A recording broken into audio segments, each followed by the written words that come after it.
नमस्कार दर्शक बंधु आपणकर जदि मेष राशि होइथाए तेबे एही भिडियोटी को निश्चित भावरे शेष पर्यंत देखंतु एवं आपणकर व्यस्त बहुल समय मध्यरु मात्र 10 मिनिट समय आपण निज पाई दियंतु एवं भविष्यत विषय रे जानंतु काहेकि ना समस्त मेष राशिर व्यक्ति विशेषंकर जीवन एही पवित्र महाशिवरात्रि ठारू बदलिबाकु जाउछि।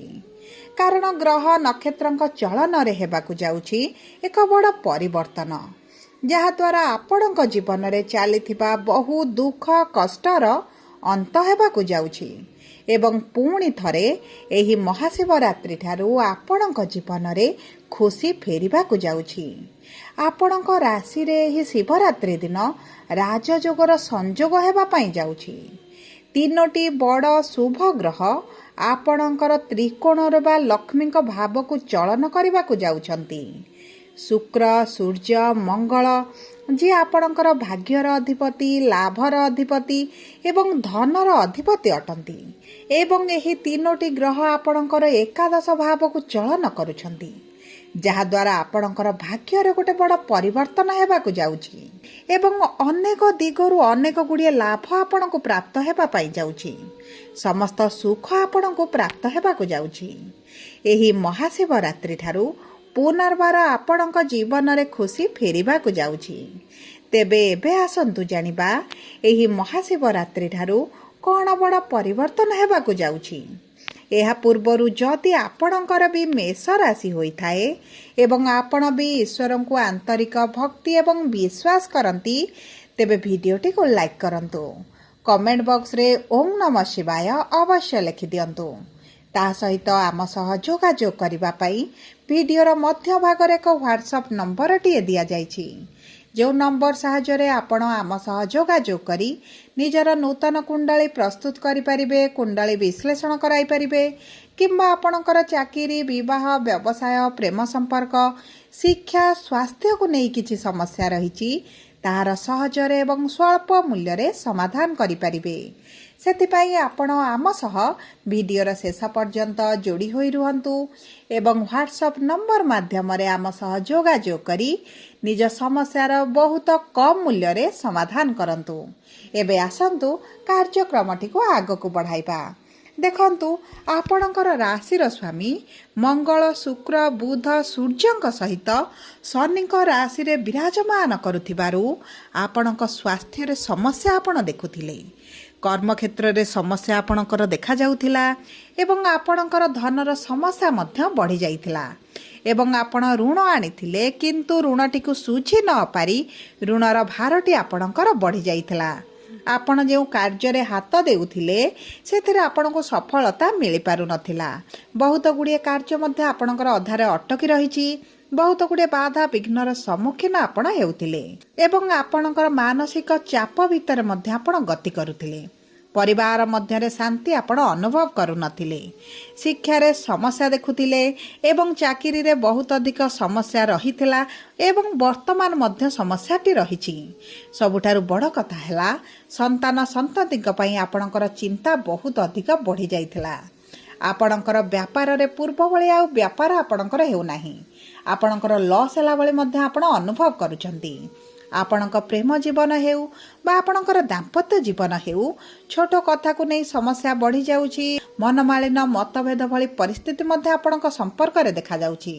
उभयंग मध्य रे विचारधारा मिसु नाही एवं बहुत गुड़िए छोट छोट कथा को नहीं मध्य आपणक संपर्क रे एबे तिक्तताटी देखा जाउछि जेउ कारणरु आपणकर मानसिक स्थिति सहित शारीरिक स्वास्थ्य मध्य प्रभावित हेउथिला।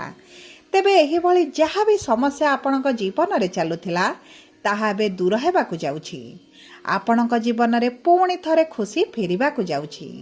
तेबे आसंतु जानिबा आपणक जीवन रे की प्रकार परिवर्तन हेबा पई जाउछि। किंतु सर्वप्रथम जानिबा आपणक मेष राशिर तीनोटी नक्षत्र रहिथाए। अश्विनी मेष 1/1, द्विजा मेष 2/1 एवं कृत्तिका मेष 3/1 मेष राशि एवं एही तीनोटी नक्षत्र रे अलग अलग प्रभाव पड़िबा पाई जाउछि। तेबे सर्वप्रथमे जानिबा अश्विनी मेष बाई एक मेष राशि व्यक्तिविशेषंकर एही महाशिवरात्रि परठारु किभଳି परिवर्तन आसिबो। देखंतु आपणकर नक्षत्राधिपति हेउछंती केतु जी आपणकर पंचम गृह रे विराजमान करिसंती। आपणको शिक्षा क्षेत्र रे शुभ फल प्राप्ति हेबो। जदि आपणकर किछि एग्जाम रहिछि, इंटरव्यू रहिछि, एंट्रांस रहिछि, तेबे एही सब क्षेत्र रे आपणको निश्चित भाव रे शुभ फल प्रदान करिवे। किंतु आपणकर पाठ प्रति अधिक ध्यान देबार आवश्यकता रहिछि। ता सहित जदि आपणकर प्रेम संपर्क रे आपण मनमालिन मतभेद देखुथिले, तेबे एही सब परिस्थिति रो आपण बाहर को आसीबे एवं आपणकर राशि स्वामी जेहेतु एकादश गृह को गोचर करिवे एवं आपणकर प्रेमर गृह को दृष्टि देबे, आपणकर प्रेम संपर्क रे मधुरता आसीबो। पूर्वर जो समस्या गुड़िक चलीथिला ताहा दूर होइजिबो एवं जदि आपणक प्रेम संपर्क को आपण विवाह रे परिणत करिबा पई चाहुथिले, सेही क्षेत्र रे आपणको निश्चित भाव रे सफलता प्राप्ति हेबो एवं आपणक विवाह पई मध्ये बहुत भलो योग बनुची। आपणक विवाह रे जदि समस्या आसुथिला, अर्चना आसुथिला, बयस बढ़ुची किंतु विवाह होई पारु नथिला, तेबे एही सब परिस्थिति आपणकर दूर होइजिबो। आपणक विवाहर जोग बनिबा सहित आपणक वैवाहिक संपर्क रे मध्य शुभ परिवर्तन आसिबो। आपणक जीवन साथी भाग्य रे मध्य बड़ परिवर्तन आपण देखिबे। ता सहित जदि आपण विदेश जाबाकू चाहुथिले, विदेश जिबार किछिटा समस्या देखुथिले, तेबे एही सब समस्या गुड़िक आपणकर दूर होइजिबो। उच्च शिक्षा पई आपणकर बहुत भलो समय रहिछि। आपणक मनपसंद कॉलेज रे एडमिशन मध्य मिली पारे एवं देखंतु जदि आपणकर उच्च शिक्षा संबंधित किछि बड़ निष्पत्ति नेबा पई चाहुछंती, तेबे ताहा मध्य आपणक पई शुभदायक रहिबो एवं आपणक कर्म क्षेत्र रे आपण शुभ परिवर्तन देखिबे। जदि आपणकर प्रमोशन, ट्रांसफर, सैलरी इंक्रीमेंट होई पारे, पोस्ट रे परिवर्तन आपण देखि पारंती किबा आपणकर प्रमोशन मध्य होई पारे।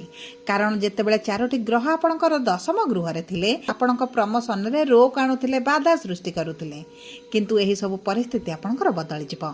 आपणक कर्म क्षेत्र रे मान सम्मान वृद्धि पाइबो। एबे आसंतु जानिबा द्विजा मेष बा 2/1 मेष राशि व्यक्ति विशेषंकर एही महाशिवरात्रि परठारु किभଳି रहिबो।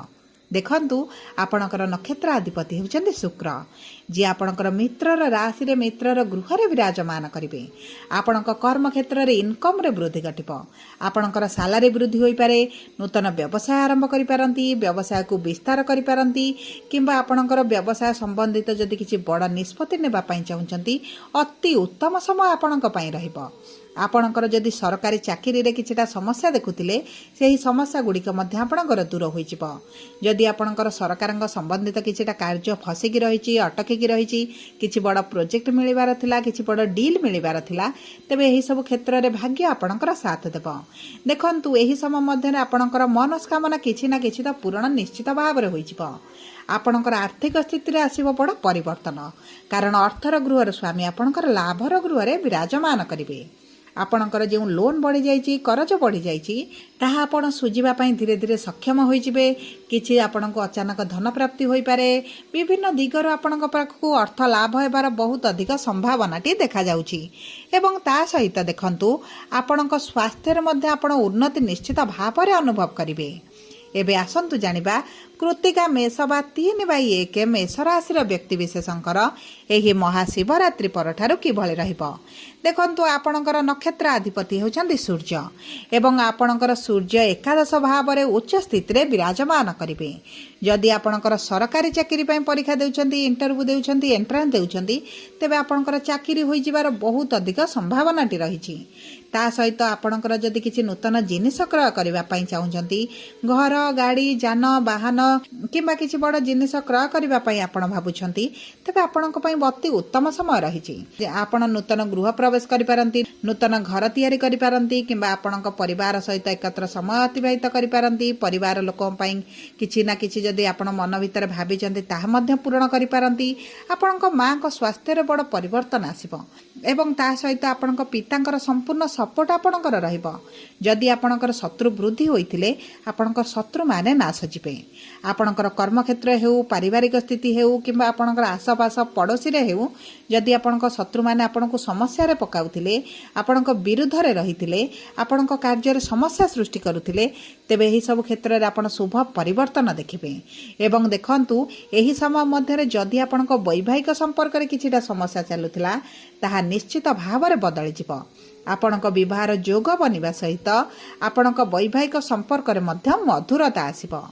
ସବୁପରେ ଦେଖନ୍ତୁ, ଆପଣଙ୍କର ଅଶୁଭତ୍ୱକୁ ଦୂର କରି ଶୁଭାଶୁଭ ଫଳକୁ ଦ୍ୱିଗୁଣିତ କରିବା ପାଇଁ ଆପଣଙ୍କର ଯେହେତୁ ଶନିଙ୍କର 7.5 ଚାଲିଛି, ଆପଣ ପ୍ରତିଦିନ ଶନିଙ୍କର ବୀଜ ମନ୍ତ୍ର ପାଠ କରିବା ସହିତ ହନୁମାନ ଚାଳିଶା ପାଠ କରନ୍ତୁ। ଗରିବ ଲୋକମାନଙ୍କୁ ଶନିବାର ଦିନ କଳା କମ୍ବଳଟିଏ ଦାନ କରନ୍ତୁ ଏବଂ ଚେଷ୍ଟା କରନ୍ତୁ ଶନିବାର ଦିନ ଅଶ୍ୱସ୍ଥ ବୃକ୍ଷ ମୂଳରେ ସୋରିଷ ତେଲର ଦୀପଟିଏ ଜଳାଇବା ପାଇଁ। ଏବଂ ତା ସହିତ ଆପଣଙ୍କର ରାଶିର ସ୍ୱାମୀ ମଙ୍ଗଳ ହୋଇଥିବାରୁ ମଙ୍ଗଳଙ୍କର ବୀଜ ମନ୍ତ୍ର ପାଠ କରନ୍ତୁ।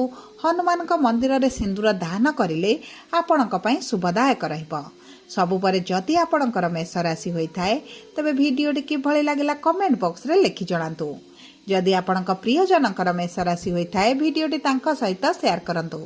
ଯଦି ପ୍ରଥମ ଥର ଆମ ଚ୍ୟାନେଲକୁ ଆସିଛନ୍ତି, ଚ୍ୟାନେଲଟିକୁ ସବସ୍କ୍ରାଇବ୍ କରନ୍ତୁ। ଧନ୍ୟବାଦ।